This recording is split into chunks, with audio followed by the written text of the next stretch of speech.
Kesultanan Mataram berdiri di abad ke-16 dan berkembang menjadi salah satu kerajaan besar di Pulau Jawa. Awal mula kesultanan ini dimulai dari pemerintahan Panembahan Senapati Sutawijaya, seorang tokoh penting yang berhasil mempersatukan wilayah-wilayah di sekitar Jawa Tengah dengan kebijaksanaan serta kekuatan militer. Pada awalnya, Mataram hanyalah sebuah kadipaten kecil di bawah kekuasaan Kesultanan Pajang. Sutawijaya, seorang putra angkat dari Sultan Hadiwijaya penguasa Pajang, mendapat kepercayaan untuk memimpin wilayah ini. Setelah wafatnya Sultan Hadiwijaya, Pajang mulai melemas. Sutawijaya memanfaatkan kesempatan ini untuk melepaskan diri dari Pajang. Sutawijaya kemudian memproklamirkan Mataram sebagai kerajaan yang berdaulat pada tahun 1587. Sutawijaya kemudian bergelar Panembahan Senapati. Sutawijaya memulai langkah-langkah perluasan wilayah dengan menaklukkan daerah-daerah sekitarnya, seperti Demak, Pajang, hingga sebagian wilayah di Jawa Timur dan Jawa Barat. Kesuksesannya memperluas wilayah menjadikan Mataram sebagai pusat kekuatan baru di Jawa. Kesultanan Mataram mencapai puncak kejayaannya pada masa pemerintahan Sultan Agung tahun 1613 sampai tahun 1645.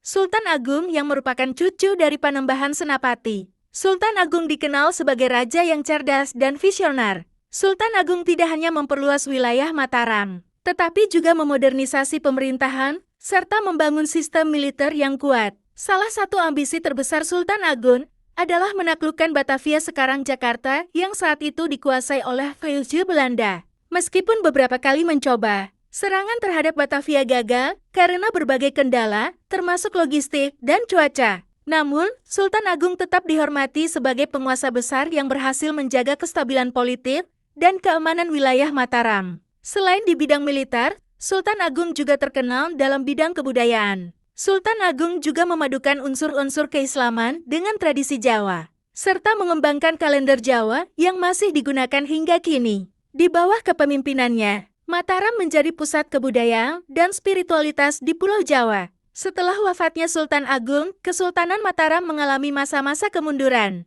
Penggantinya, Amangkurat I tahun 1646 sampai tahun 1677, dianggap kurang mampu mempertahankan kekuatan politik dan militer yang telah dibangun oleh pendahulunya. Hubungannya dengan VOC juga menjadi lebih dekat, sehingga menyebabkan ketidakpuasan di kalangan bangsawan dan rakyat. Kemunduran Mataram semakin parah ketika terjadi pemberontakan yang dipimpin oleh Trunajaya, seorang bangsawan Madura yang berhasil merebut sebagian besar wilayah Mataram pada tahun 1677.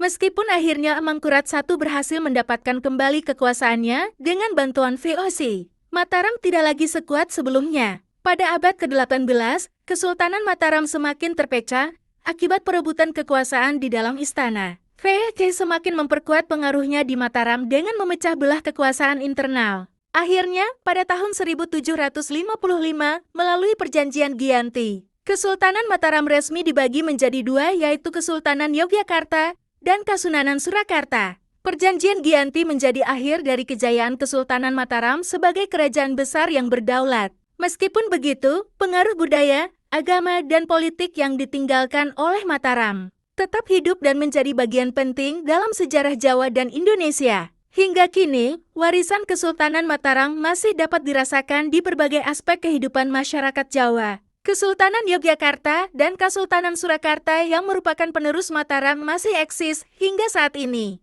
Meski tidak lagi berdaulat secara politik, budaya dan adat istiadat yang berkembang di kedua kesultanan ini menjadi simbol kejayaan masa lalu dan identitas kuat bagi masyarakat Jawa. Kesultanan Mataram juga dikenang sebagai salah satu pusat penyebaran Islam di Jawa, dengan tokoh-tokoh besar seperti Sultan Agung yang diakui sebagai salah satu pahlawan nasional Indonesia.